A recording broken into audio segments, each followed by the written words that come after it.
O prefácio desse livro, publicado em 1980, nos diz o seguinte: felizmente entramos numa era que o feto pode ser já considerado e tratado como nosso segundo cliente. Quem poderia sonhar, mesmo há alguns anos, que poderíamos atender um feto como médico? As tradicionais éticas médicas e conceitos nos dizem que não devemos destruir nossos clientes e nós juramos preservar suas vidas. Agora veremos como o aborto age no nosso segundo cliente. Temos então uma criança de 12 semanas no útero, o útero sendo esse músculo em redor da criança. Quando o aborteiro inicia o processo, primeiro coloca esse instrumento, conhecido como espéculo, na vagina da mulher.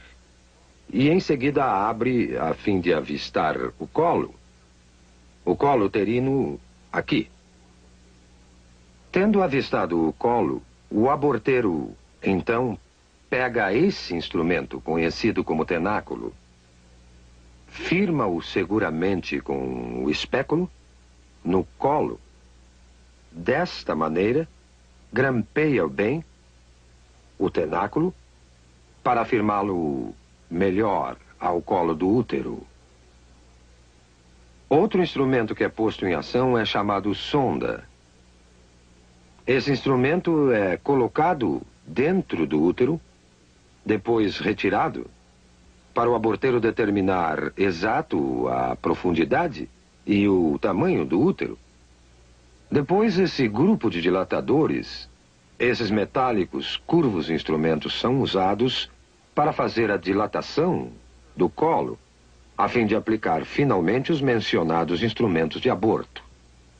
O aborteiro primeiro introduz o mais fino desses instrumentos dentro do colo, a fim de dilatá-lo, girando o instrumento para uma parte mais larga, introduz essa ponta e vai então trabalhando através das várias graduações que aumentam o tamanho final do instrumento dilatador.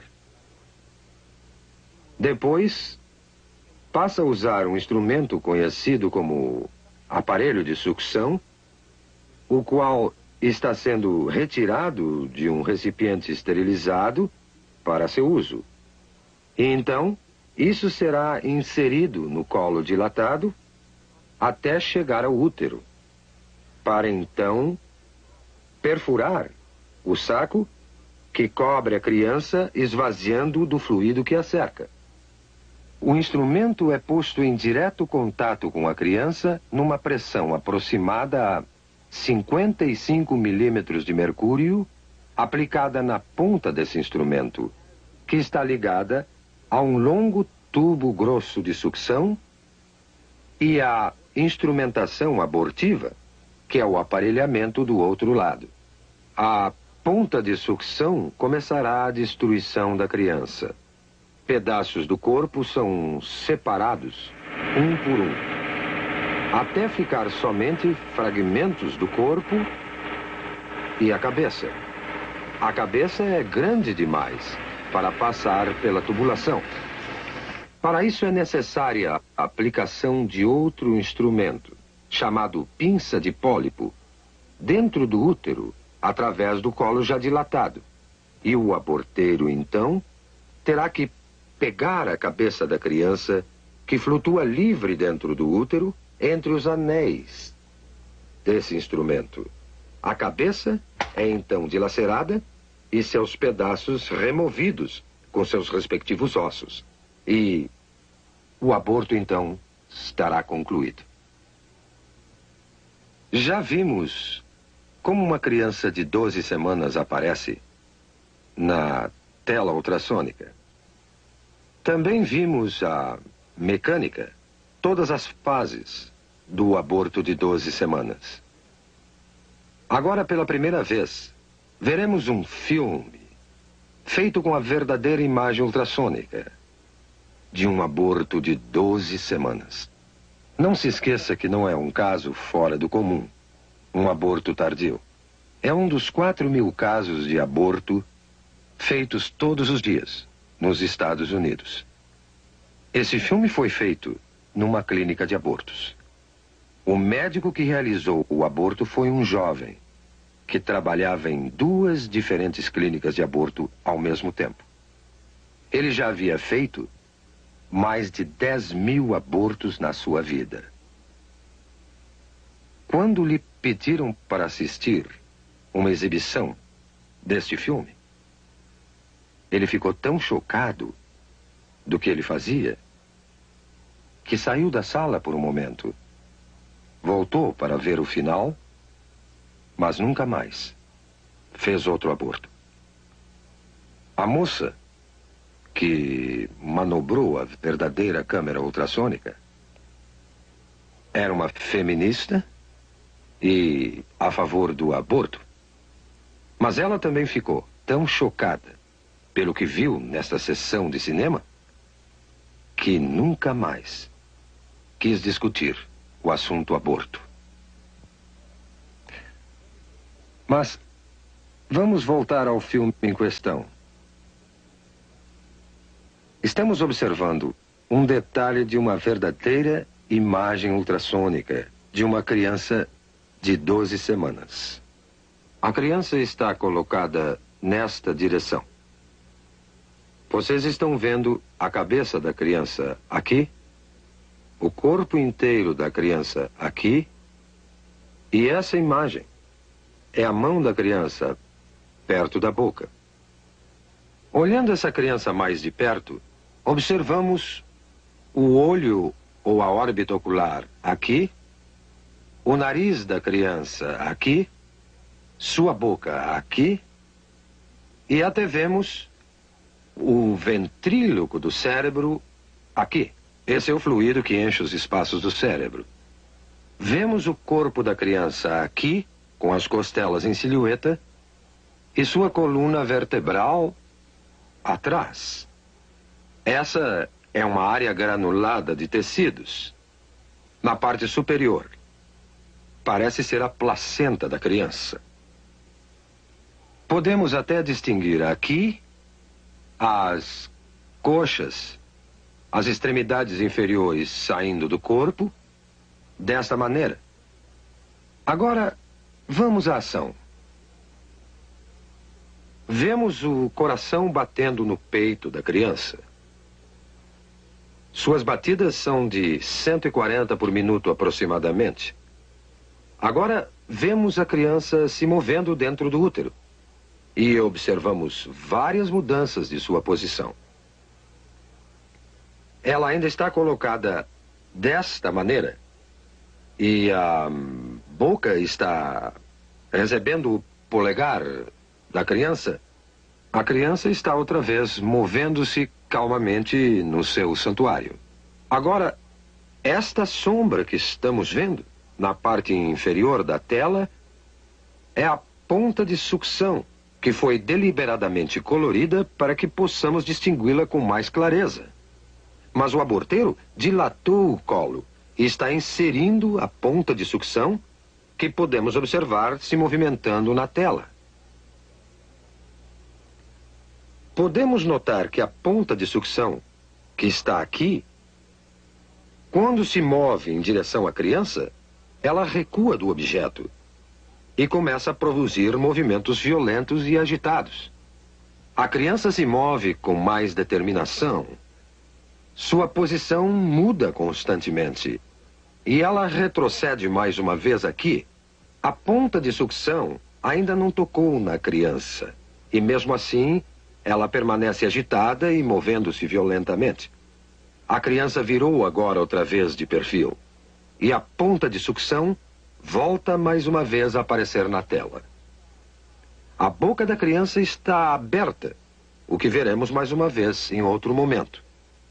Mas esta ponta de sucção, que vemos se movendo violentamente na parte inferior da tela, é um instrumento mortal, que eventualmente irá destruir a criança.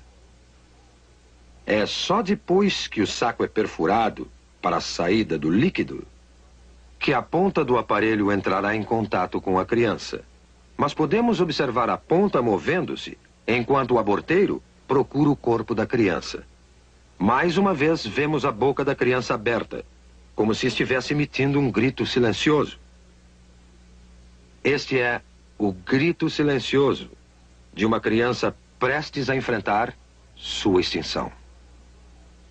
Agora, as batidas do coração aumentam dramaticamente e os movimentos da criança são mais violentos, como percebendo a agressão ao seu santuário.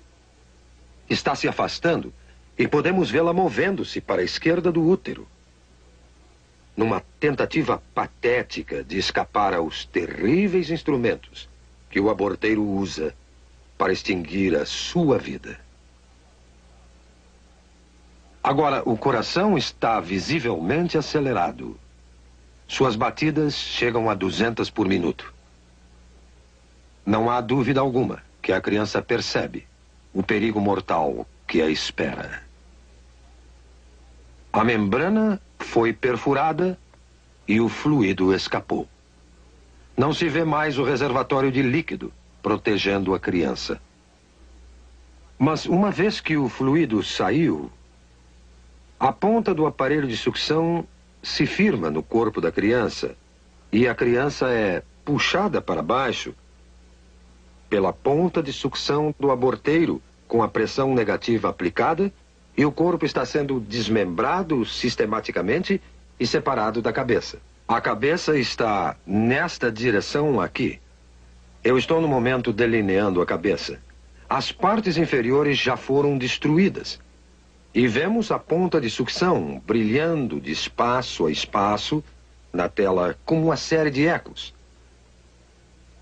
Enquanto a criança está sendo empurrada de um lado para o outro, enquanto a ponta de sucção está sendo aplicada ao corpo desta maneira e o aborteiro está exercendo sua tração na criança.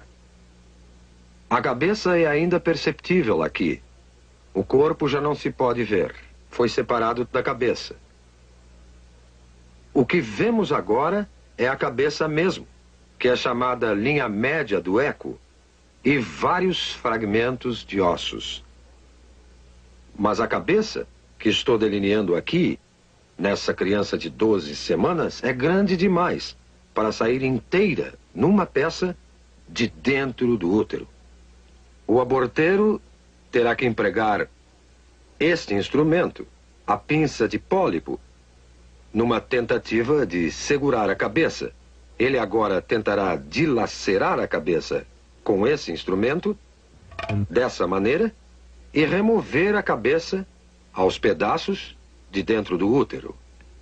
O aborteiro e o anestesista têm um código secreto entre eles, que os protege da pavorosa realidade dos fatos.